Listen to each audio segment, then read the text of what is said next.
Starring Entertainment.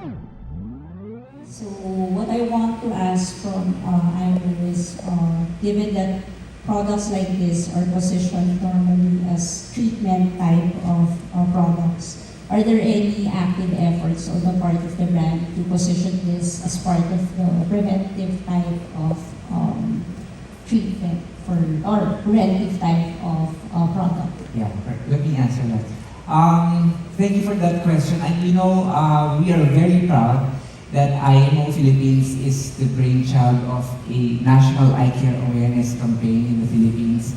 We started this one in 2017, and every year we do that. And we're the only eye care company who does that every year. And the main objective and advocacy is really to create awareness for eye care, not only eye care but also healthy eyesight. And we want everybody to be advised and learn that there are products that you can use for certain eye disease or eye problems. So we should not rely just on water, because the Philippines is very mati-isin and nonchalant. But with the National Eye Care Awareness campaign that we do, we create eye care awareness and education so that people will be at par and educated with the healthy eyesight. Yeah. Thank you so much. Thank you, Rich. Thank you, Mr. Earl Hayona, for that wonderful answer to that question. Now, let's have another one over here from this table. Our friends, our influencer friends. You have questions, guys? Come on, don't be shy. Yes, I have a question for Dusty. Sino mas maganda? Ako si Bianca. Charo.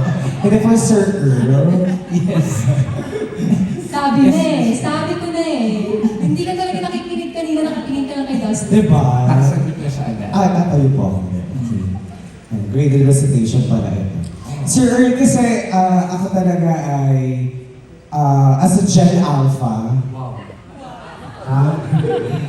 As a millennial, sige na. Madalas po kasi talaga mamula ang mata ko pag-expose ako sa phone. Dapat bumabi. Pag-expose ako siya sa computer, sa phones, gadgets, kapag mainit, may allergies, and pag nagsashabu, namumula-mula lang yung mata ko. So, ano po yung advice nyo sa mga gumagamit or gagamit ng IMO Cool? How often pwede siyang gamitin? May limit po ba ito? Ganon. As a user ng IMO Cool. Yeah, okay. That's a very easy question. So, if you buy actually IMO, nasa packaging yun. Hindi tayo nagbamasal. So, okay. Joke lang. This is making the atmosphere light. So, it's very standard. You have to use it at least 4 times a day, every 2 to 3 hours, 1 to 2 drops. Yun. Tapos, for the tetrahydrozoline, our recommendation is for this to be used only for 3 days. Kasi after 3 days, if symptoms persist, you have to consult your doctor. Yeah, so the tetrahydrozoline kasi very effective yan as antiseptic, and it has the anti-decongestant property na instant yung relief ng red eyes. So everybody, I know you have used IMO. When you put IMO in your eyes, after 30 seconds, wala na siya. So very effective. That's why we encourage the consumers to observe, and after 3 days, ganun pa din, doctor dapat din. Ayun. Maraming salamat, Sir Earl. You're welcome. Thank you Thank you so much. Thank you, Christian. Now, let's move on to this table over here. Our friend from People's Journal would like to ask a question to Sir Wade. Hi, Sir Wade. I'm just curious, sir. I know you just introduced a new product now, but do you have plans or are you doing another product to introduce? Wow. Thank you for the question. Very good question indeed. Yes, the answer is yes. So because we are committed to innovation, and we want to give back. I think the trust that Filipino consumers have given us as a market leader. We want to strive, continue giving the best product that's relevant. And we believe the eye drop category in the Philippines, as big as it is today, there's still room for growth. And we can offer more and better at the solution, and which is relevant to the consumers' changing lifestyle. So, in fact, as I speak right now, we got some exciting innovation pipeline already. But that's up for later. Not for today, but yes. So we are excited to share when the time is due. Yeah. So thank you for the questions. Thank you. so much. Thank you so much, Sir Wei. Now we have another question over here. We have Miss Marina from Digital Filipina. Hello, good afternoon. My question is for Sir Earl. Yes. Pwede po sa bata, kung anong age siya pwedeng gamitin for kids? Yeah, Kasi I have 2 kids. Common question. So, Tetrahay Dozling is recommended for 6 years old and above. Yeah, so you can use it. And no need for prescription? No prescription needed. It's over the counter. You can buy it instantly in the drugstores. Alright, thank you po. Yun lang. Very easy. Thank Thank you, Miss Marina. And we have one last question right over this way, this table over here. Yes, please. Hi, I'm Fi Palmos.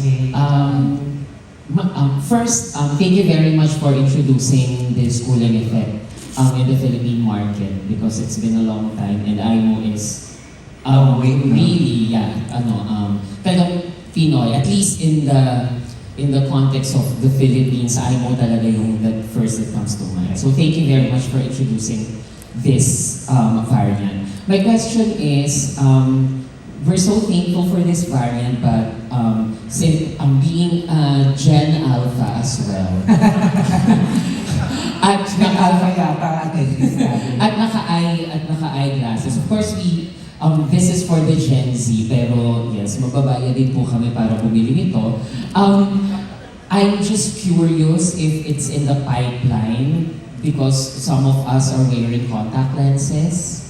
So, is there anything from the 3 variants na pwede sa contact lenses, or if it's not, or if this product is good for contact lenses as well, or if it's not, do you have plans of releasing something in the market na can be contact lenses friendly? Okay.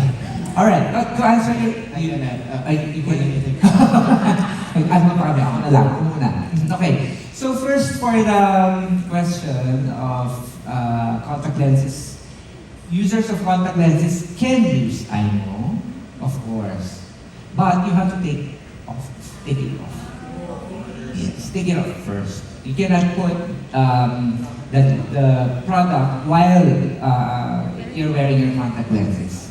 Take it off, and then mas ma-absorb kasi ng eyes natin yung formulation. So, pikit tayo, tapos take it all in. And then after that, Put it back on. take it back on.